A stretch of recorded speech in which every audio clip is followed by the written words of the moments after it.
Ey gidi kızım, para daldan mı toplanıyor? He?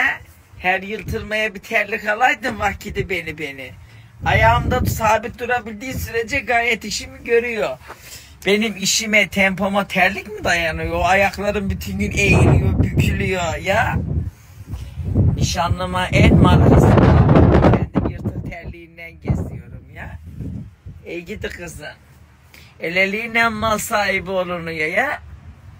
Öyle her yırtığı atarsan, her söküğü atarsan, bak çer saklamam asla. Anneannem, babaannem çok severdi kalabalık saklasın. Kalabalık saklamam. Ama bu terlik tamamıyla kopana kadar ben bunu giyerim. Koptu mu atarım. Ya.